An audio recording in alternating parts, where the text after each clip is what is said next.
Мухаммед пайгамбардын өмүр баяны. Китепти окуп, аудио китептештирген Шакиров Эрганат. Ислам динин терең түшүнүү жана толук жашай билүү үчүн ар бир момун мусулман Азирети Мухаммед пайгамбардын өмүр таржымалын жакындан таанып билиши керек. Анын өмүр жолун үйрөнбөй, жүрөктөрдө ага болгон сүйүү менен жылытпай туруп, Алла Таала кабылдай турган дин исламды жашоо мүмкүн эмес. Андыктан пайгамбардын өмүр жолуна кызыгып, ошол кызыгуунун кызуулугун сактоо, сергек жана сезимтал болуу зарыл.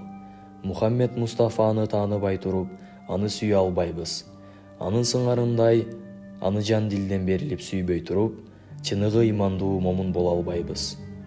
Кудай Тааланын сүйүүсүнө татыктуу болуунун өзү анын пайгамбарына толук түрдө моюн сунууга байланыштуу.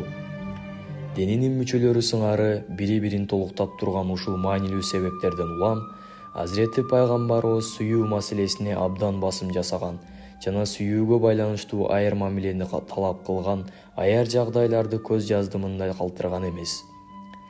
Адамзат тарыхында Азирети Мухаммед пайгамбардын гана өмүр жолу ийине жибине чейин изилденип, такталып жазылган. Андан башка эч бир инсандын таржымалы мынчалык майда баратына дейре изилденген эмес. Адам атадан башталган бардык элчилердин үлгүлүү иш-аракеттеринен өтө аз эскерүүлөр жана мурастар калган. Ал эми акыр заман пайгамбары Азирети Мухаммеддин иш-аракеттерин, сөздөрүн, осуяттарын, рухий мурастарын, ишараттарын, жаңсоолорун, жада калса сезимдерин, жан дүйнөсүнүн өзгөчөлүктөрүнөн бери күнүмдүк турмушта мусулмандар сүннөт тутуп, ишке ашырып келе жатат. Анын куттуу хадистери менен сүннөттөрү тарыхты тамшандыра угутунан тайбай келе жатат. Жогоруда сөз болуп жаткан артыкчылыктардын бардыгы жараткан Алла Тааланын буйругу менен кыяматка чейин жашай турган жамы пенде затка нукура бойдон жетип турат.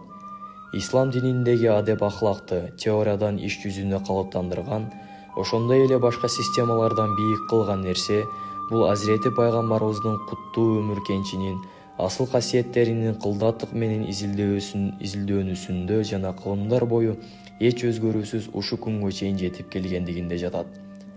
Жараткан Алла Таала ага жетимдиктин ачуулугун тарттырып, турмуштун тар кечүү, тайгак ашуулары менен сынап отуруп, даңаза жана өкүлдүк өңүтүнөн эң жогору тепкичке, пайгамбарлыкка жана өлкө башчылыгына чейин көтөргөн. Улуу пайгамбарыбыз саллаллаху алейхи ва саллям басып өткөн ары татаал баскычтардын нукура идеалдуулук, көөнөрбөс үлгүлөр кашкайтып турат. Мына ушул себептен ким кандай абалда, кандай гана деңгээлде болбосун, бардык адамдар пайгамбарыбыздын өмүр жолунан өз жөндөмүнө жараша үлүш алып, баскан жолунан баса алат. Башкача айтканда, ислам дини ар кандай даражадагы адамдардын оңой түшүнүшү үчүн Азирети пайгамбарыбыздын куттуу жашоосу аркылуу жүзөгө ашырылган. Демек, анын өмүр жолунда эч кандай күңүрт, эч кандай бүдөмүк нерсе жок. Ушундай улуу пайгамбардын үммөтү болуунун өзү баа жеткис зор неамат. Кудай Тааланын мындай чексиз неаматына жооп катары биз, момундар, ааламдардын асыл затынын куттуу жана нарктуу өмүр жолунун жеткиликтүү деңгээлде үйрөнгөнүбүзгө жараша амал кылып, жана аны башкаларга да үйрөтүшүбүз керек. Тынчтык жашоого жана бак таалайга жеткире турган ислам динине даават кылам. Насаатчы, мугалим болом дегендер Алланын элчиси таржымалын сөзсүз үйрөнүшү керек. Үйрөнгөндө да дитин коюп, ушунчалык берилүү менен, сүйүү менен үйрөнүү зарыл. Таалим, тарбия, илим-билим жана агартуу айдыңында Азирети Мухаммед пайгамбарыбыздын дүйнөлүк жана акыреттик деңгээлдеги жападан жалгыз үлгү экени талашсыз. Жыйынтыктап айтканда, мейли аял болсун, мейли эркек болсун, момун мусулман болууну самаган ар бир инсанга Алланын динине жагымдуу насаат айтууну каалаган жана үгүтчүлүктү тандап алган дааватчыга, мамлекетти адилеттүүлүк жана асыл сапаттар менен башкарууну каалаган өлкө башчысына, үй-бүлөсүн сылык мамилеси, мээримдүүлүгү менен коргоп жана бага турган атага, башкарууну мыкты өздөштүргөн кыраак аскер башчыга, кыскасын айтканда наамы жагынан, деңгээли жагынан ким болбосун, ар бир мусулманга абадай зарыл сапаттар, артыкчылыктар жана руханий касиеттер акыркы пайгамбардын таржымалында катылуу. Ошондуктан ислам динин бардык өңүтүнөн үйрөнүү жана турмушта жашоо үчүн Алланын элчисинин өмүр баянын жакшы билүү зарыл. Биринчи бөлүм. Биринчи бөлүмдүн темалары: Каабанын тарыхы жана ыйыктыгы, Азирети Мухаммед пайгамбарыбыздын бала чагы, Азирети пайгамбарыбыздын жаштык кези. Каабанын тарыхы жана ыйыктыгы. Бири-бирине тең келген 6 беттүү нерсе деген маанини туюнткан Кааба деген сөз Кур'ан-ы Каримде 2 жерде айтылган. Башка аяттарда болсо Байтуллах, Әл-Байтул Атик, Әл-Байтул Харом, Әл-Байтул Мухаррам, Әл-Масджидил Харом сыяктуу түрдүү ысымдар менен аталган. Ал эми калк арасында Кааба-и Муаззама деп аталат. Алла Таала Адам алейхиссаламды жер бетине түшүргөн соң Кааба турган жерге бир сыйынуучу жай курууга милдеттендирген. Жараткан Алла Таала муну мындайча билдирет: Меккедеги Кааба шек күмөнсүз ааламдарга береке жана хидаят булагы кылынып, адамдар үчүн курулган алгачкы үй болуп саналат. Ал-Имран сүрөсү 96-аят. Азирети пайгамбарыбыз саллаллаху алейхи вассалам Абузардын суроосуна жооп катары жер жүзүндө эң алгач Харам мечити, андан соң Акса мечити курулганын айткан. Ыйык Кааба Нух пайгамбардын мезгилиндеги аламат топон суусудан кийин узак мезгилдер бою кумдун астында калган. Андан нечен кылымдар өткөндөн кийин Ибрахим пайгамбар уулу экөө аны кайрадан тикелеп чыгышкан. Исмаил алейхиссалам таш ташыган. Ибрахим пайгамбар болсо таштан кынап, максат кылынган үйдүн дубалын тургузган. Курулуш жүрүп жаткан кезде жогору көтөрүлүү үчүн бир жалпак ташты такай колдонгондуктан Ибрахим пайгамбардын бутунун изи түшүп калган. Мына ошол таш Макам Ибрахим деп аталып калган.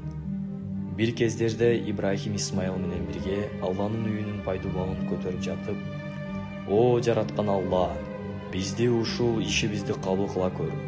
Сен шек күмөнсүз угуучусуң, билүүчүсүң." Бакара сүрөсү 127-аят. деп жалбарышкан. Каабанын курулушун биротоло бүтүргөн Ибрахим менен Исмаил алейхиссалам алакан жайып Алла Таалага жалбарышкан. О биздин Раббибиз, бизди өзүңө моюн сунгандардан кыл. Урпагыбыздан сага баш ийген үммөттү чыгар. Бизге ибадат кылуунун усулун көрсөт. Тооболорубузду кабыл кыл. Анткени жалгыз сен гана тооболорду эң көп кабылдаган ырайымдуусуң. О Раббибиз, аларга өз арасынан сенин аяттарыңды окуй турган, китепти жана хикматты үйрөтө турган жана алардын напсилерин тарбиялай турган бир пайгамбар жибер. Анткени сен гана күчтүүсүң жана бүт нерсени так жасайсың. Бакара сүрөсү 128-129 аяттар. Ыйык Кааба курулуп бүткөн соң Алла Таала жамы элдердин ачылыкка чакырууга Ибрахим пайгамбарды милдеттендирген. Адамдарды ачылыкка чакыр. Алар сага жөө, жалаң жана арык төөнүн үстүндө абдан алыс жолдордон келишет. Хадж сүрөсү 27-аят. Ибрахим пайгамбар Кудай Тааланын бул буйругун элге жеткирүү максатында Абу Кубайс тоосуна, башка бир риваятта Макому Ибрахимге чыгып, Каабага келип ажылык ибадат аткарууну Алла Таала жалпы ишенген адамдарга парыз кылганын жар салган. Жария аяктаган соң Жабраил периште келип Сафаны, Марваны жана Харамы Шарифтин чегин көргөзгөн. Белги болсун үчүн бирден таш тигип коюуну айткан. Жана ажылыктын бардык парыздарын үйрөткөн. Ошентип, жакынкы жана алыскы аймактардан Алланын куттуу үйүнө келген зыяратчылардын саны жыл сайын көбөйө берген. Кааба муну менен маанилүү диний борборго айланып, миңдеген адамдын жүрөгүнөн түнөк тапкан. Абал ошону менен эле тынчып калган эмес. Каабанын түпкү баалуулугун жана ыйыктыгын көрө да албаган мушрик элдер мезгил менен жортуул жасашкан. Абраханын акмактык жоругунан мурда жашап өткөн Йеменин бутпарас өкүмдарларынан үчөө тең Каабаны орду түбү менен жок кылууга оңбогондой күчтөрүн жумшашкан. Хузай уруусунан кээ бир ниети бузуктар Каабаны жыгып, анын түбүндө катылган казынага ээлик кылууга туббаны тукурушкан. Алар туббадан кутулуу үчүн ушундай жагымсыз кадамга барышканы да белгилүү болгон. Анткени Хузай уруусу Каабанын ыйыктыгына ишенген, ага каршы уюшулган кандай гана күч болбосун эч качан оңунан чыкпаганын тарыхтан бери көрүп билип жүрүшкөн. Каабаны талкалоо үчүн кылкылдаган колу менен жолго чыккан Тубба жол жүрүп келатып, кумга батып кете жаздаган.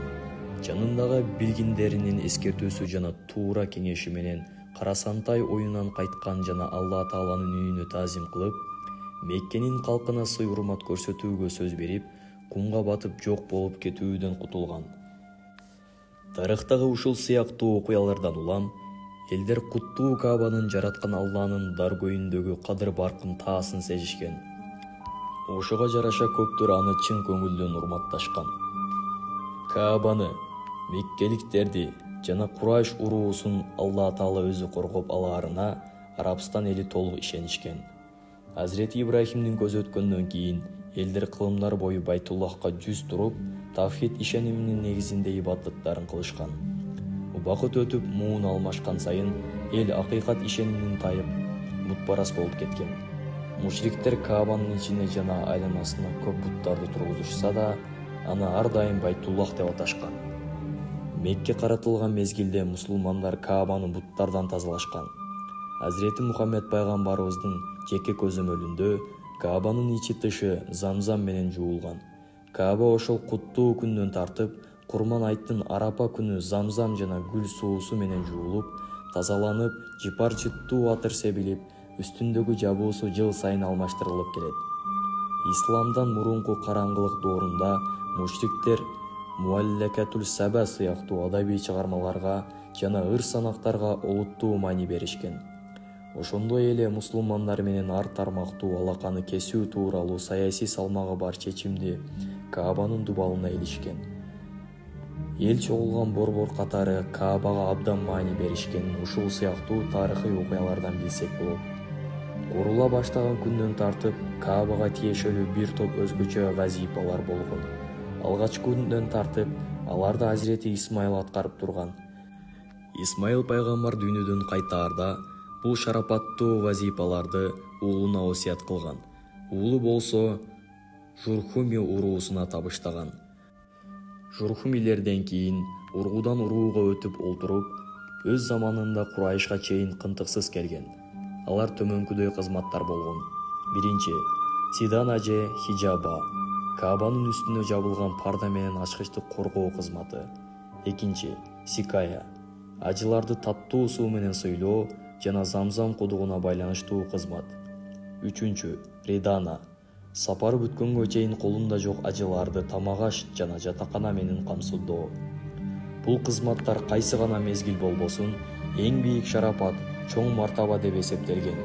Алтын доор саналган 4 халифанын убагында да аталган иш-чараларды Меккенин алдыңкы үй-бүлөлөрү өз ара бөлүшүп аткарышкан.